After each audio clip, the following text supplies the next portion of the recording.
गुजरात का छोटा सा शहर नडियाद, जिसे भारत के लौह पुरुष सरदार पटेल की वजह से जाना जाता है, वहीं से निकलते हैं टीम इंडिया के स्टार अक्षर पटेल। इतिहास लौह पुरुष का रहा तो काम भी कुछ वैसा ही करना था। किस्मत ने देर से ही सही, लेकिन अक्षर को मौके दिए और उन्होंने इन मौकों को भुनाया भी।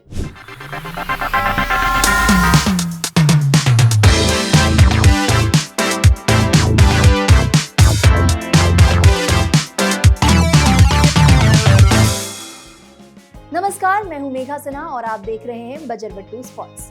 30 जनवरी को जन्मे अक्षर की मां नहीं चाहती थी कि उनका बेटा क्रिकेटर बने।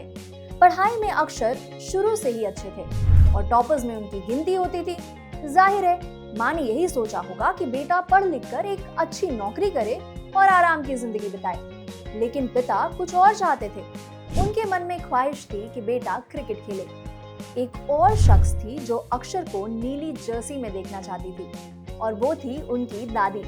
पिता ने अपने बेटे को गली मोहल्ले में खेलते देखा तो सोचा कि इसे क्रिकेट एकेडमी में भर्ती करा दिया जाए। वो अक्षर को नडियाद में क्रिकेट कोच संजय भाई पटेल के पास लेकर गए और यहीं से अक्षर का क्रिकेटिंग करियर शुरू हुआ। उस समय अक्षर 13 साल के थे। अब क्रिकेट से रोज का नाता हो गया था। हाथ में लाल गेंद होती थी और बदन पर सफेद कपड़े। घंटों की मेहनत।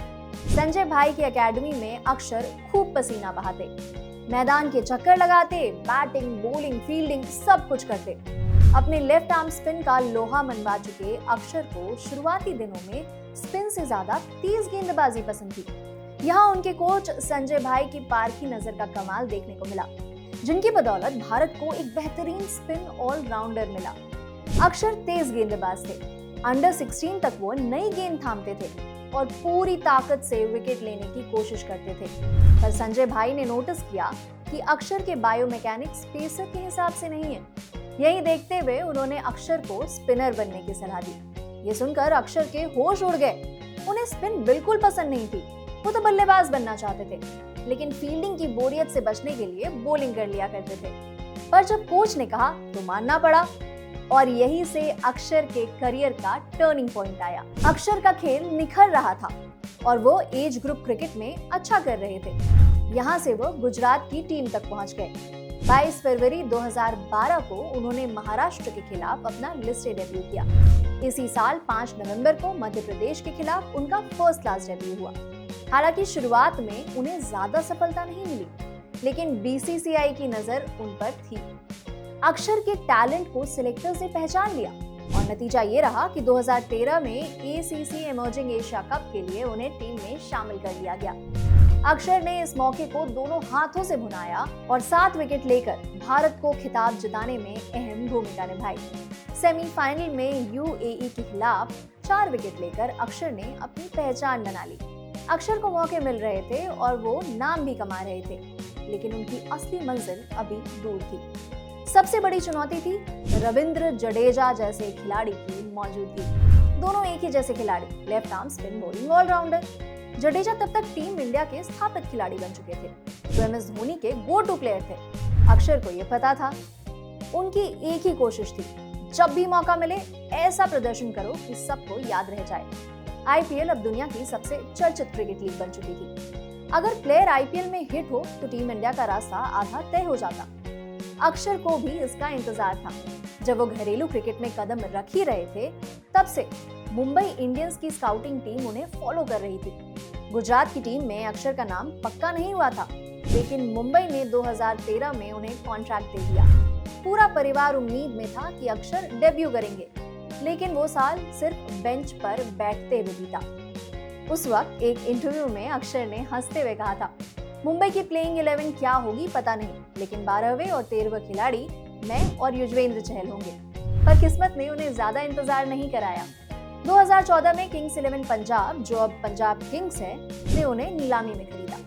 पंजाब एक ऐसी टीम थी जिसे अब तक खिताबी सफलता तो क्या, फाइनल्स तक में जगह नहीं मिली थी। लेकिन 2014 के सीजन में ये बदलने वाला था। पंजाब ने पहली बार आईपीएल फाइनल खेला और इस सफलता में अक्षर का बड़ा योगदान रहा। उन्होंने उस सीजन में 16 विकेट लिए, बल्ले से भी कंट्रीब्यूट किया। भले ये टीम खिताब नहीं जीत सकी, लेकिन अक्षर का नाम भारत के क्रिकेट फैंस की जुबान पर चढ़ गया। आईपीएल में इस तरह छा गए तो नीली जर्सी भी नसीब होनी तय थी। 15 जून 2014, वो दिन जब अक्षर ने अपनी दादी का सपना पूरा किया, मीरपुर में बांग्लादेश के खिलाफ वनडे में डेब्यू करके। इस दौरे में 3 मैच खेले, लेकिन सिर्फ 1 विकेट और कुल 9 रन ही आए। फिर भी सिलसिला जारी रहा। वेस्ट इंडीज और श्रीलंका के खिलाफ घरेलू सीरीज में उन्हें और मौके मिले। मौके के साथ अक्षर का आत्मविश्वास बढ़ रहा था। वो नियमित रूप से विकेट निकाल रहे थे। इसके बाद आया 2015 का जिम्बाब्वे दौर। T20I डेब्यू मिला, 2 मैच 4 विकेट, प्रभावशाली प्रदर्शन। लेकिन यहाँ भी वही पैटर्न, जडेजा की गैर मौजूदगी में मौके और फिर टीम से बाहर। अगले कुछ सालों तक यही होता रहा। अगर रविंद्र जडेजा टीम में नहीं है तो अक्षर आएंगे, और टेस्ट में तो उन्हें अब भी अपने डेब्यू का इंतजार था। फिर आया 2021, इंग्लैंड भारत दौरे पर थी। जडेजा के चोटिल होने के कारण टीम में अक्षर की जगह बनी। चेन्नई के चेपॉक में टेस्ट और फिर नरेंद्र मोदी स्टेडियम अहमदाबाद में पिंक बॉल टेस्ट भी। अक्षर ने मौकों को दोनों हाथों से लपका। सीरीज में कुल 27 विकेट निकाले। पिंक बॉल टेस्ट में तो उनके नाम 11 विकेट रहे और टीम इंडिया को 1.5 दिन में जीत मिल गई। अब अक्षर सिर्फ रिप्लेसमेंट नहीं थे, अब वो जडेजा के साथ खेलते भी नजर आने लगे। सिर्फ टेस्ट नहीं, वनडे और T20Is में भी अक्षर अब अपना छाप छोड़ रहे थे। उनकी बल्लेबाजी हमेशा से अच्छी थी, लेकिन मौके कम मिलते थे।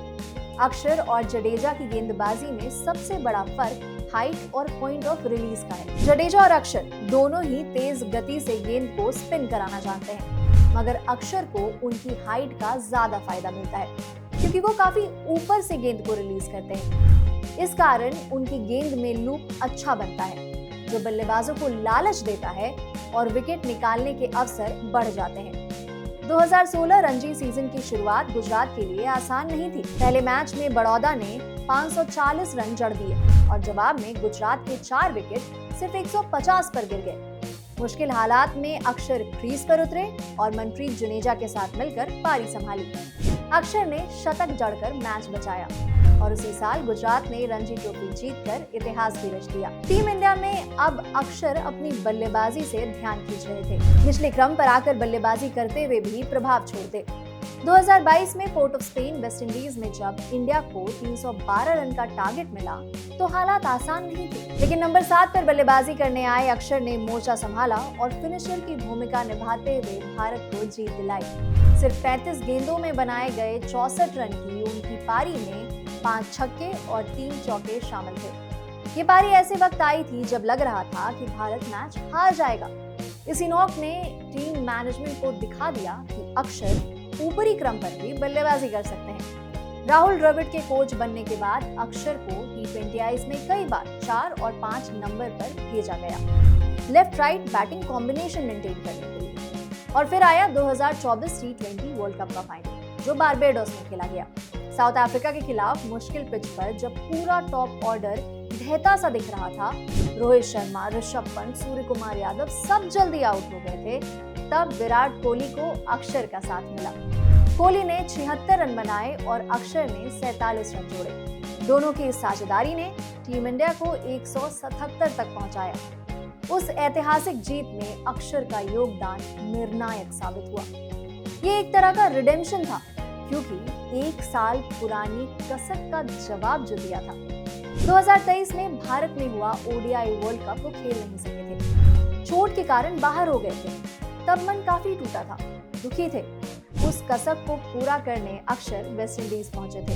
ये एक तरह का रिडेम्पशन था, 1 साल पुरानी कसक का जवाब। 2023 में भारत में हुआ ODI वर्ल्ड कप वो खेल नहीं सके थे, चोट के कारण बाहर हो गए थे। तब मन काफी टूटा था, दुखी थे। उसी कसक को पूरा करने अक्षर वेस्ट इंडीज पहुंचे थे। T20 वर्ल्ड कप में उन्होंने उसी अधूरे सपने को पूरा किया। पूरे टूर्नामेंट में जब भी मौका मिला तब अक्षर ने कमाल दिखाया।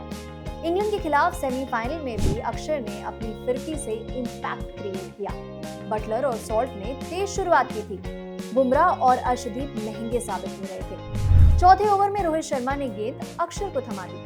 पहली गेंद पर बटलर आउट, दूसरे ओवर में बेस्टो भी मोइन अली को भी अक्षर ने चलता किया।